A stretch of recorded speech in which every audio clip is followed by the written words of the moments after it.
Ya, ini pesan untuk soundman ya. Yang pertama, yang paling penting adalah mengerti namanya gain staging. Gain staging itu maksudnya kalau kita rekam misalnya suara vokal atau apapun itu, kita tahu signal yang pas kuatnya itu tepat masuknya ya. Patokannya adalah sekitar -6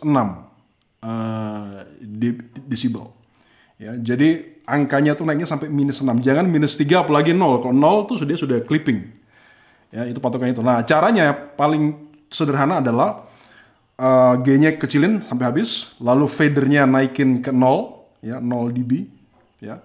Fadernya misalnya vokal, misalnya worship leader, lalu suruh worship leadernya nyanyi di bagian ref, naikin pelan-pelan gain staging sampai dia clipping. Lalu kalau dia sudah clipping misalnya di jam 2 dia clipping, dikurangi ke jam 1. Ya, itu caranya. Jadi supaya dia nggak clipping ya. Karena kalau di dalam mixer digital atau ini jangan sampai clipping. Itu pertama, gain staging. Lalu kemudian jangan lupa semua vokal, mic gitar ya, kalau ada trompet atau apa semuanya, atau saxophone itu semuanya mono. Yang stereo itu drum, keyboard ya.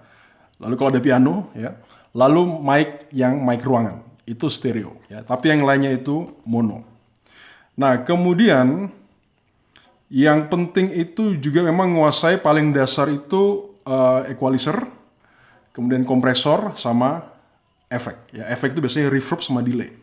Nah, maka harus ngerti, lihat manual atau YouTube bagaimana caranya untuk pasang efek ke vokal atau keyboard atau apa. Yaitu efek yang dari dalam mixer itu harus bisa dipasang ke track yang kita mau. Ya, itu harus cari caranya, karena itu penting sekali. Kalau nggak ada efek nanti jadi kering sekali dia. Ya, kemudian belajar equalizer, kompresor, dan efek itu perlu waktu ya, perlu banyak belajar. Dan kemudian yang penting adalah belajar rekam dari mixer Alan Heath ke DAW, ke PC.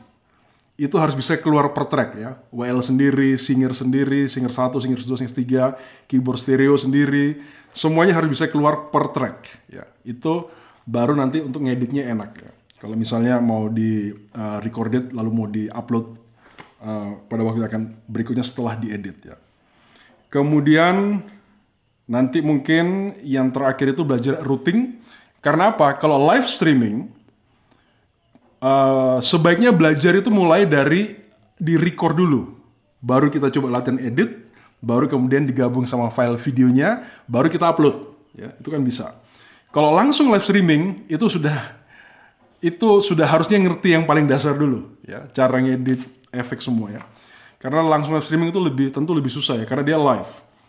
Nah, maka lalu harus output yang untuk ruangan yang ke speaker utama itu kan biasanya keluar dari master ya, left dan right. Biasanya ke streaming itu nanti dia beda, dia harus lewat matrix atau dia lewat aux. Jadi beda sama yang masternya untuk masuk ke ruangan itu ya, itu harusnya sendiri-sendiri. Karena kalau digabung biasanya nggak tepat, nggak balance dia ya. Nah, jadi itu berapa patokan untuk supaya bisa jadi bagus hasil dari audionya. Karena videonya boleh bagus, tapi kalau audionya nggak bagus, rasanya nggak seimbang ya. Video dan audio itu harus mendukung selain performa dari setiap penyanyi maupun pemain musiknya.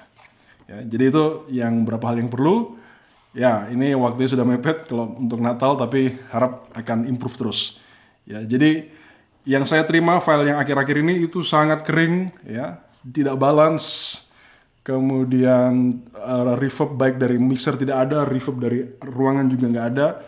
Jadi rasanya sangat kurang nyaman ya, apalagi kalau untuk orang yang ngerti audio.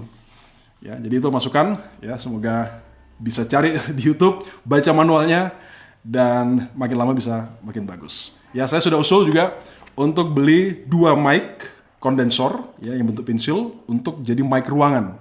Jadi reverb itu harus ada dari mixer, kemudian ada juga yang dari ruangan, yang nangkep ruangan ya. Itu tentu tidak boleh terlalu berlebihan ya, harus pas juga ya. Nah, itu supaya suasananya bisa lebar, tapi suara vokalnya tetap jelas. terdengar dengan jelas. Nah, itu latihannya harus belajar latihan yang per track dulu, direkam per track, baru latihan di situ. Ya, kalau langsung live streaming, waduh, itu sudah itu harusnya ngerti yang dasar dulu, baru kemudian live streaming ya. Tapi kalau langsung lompat live streaming, ya agak susah emang ya. Sebagai perbandingan ya, mungkin ada sekitar 5 gereja yang tanya sama saya seperti ini, kenapa suaranya kok kering, kok kayak sempit, kayak nggak enak gitu ya.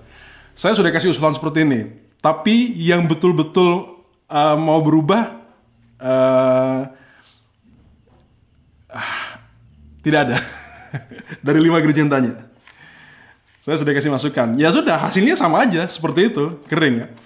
Jadi saya harap ini bisa memotivasi dan memang harus rajin mencari. Syukur kalau bisa bahasa Inggris, lihat YouTube, baca manual itu wajib ya. Manual itu harus dibaca, manualnya mixer itu ya, supaya ngerti bagaimana pasang mixer, gain staging, routingnya semua, equalizer, kompresor ya, karena di dalam situ sudah ada semua. Ya, sayang kalau beli mixer digital tapi tidak bisa dimanfaatkan ya. Istilahnya beli mixer digital mungkin belasan atau puluhan juta, tapi kita makainya sama dengan mixer analog yang harganya hanya 3-4 juta. Sayang ya. Jadi harus dipelajari. Oke, itu masukan dari saya.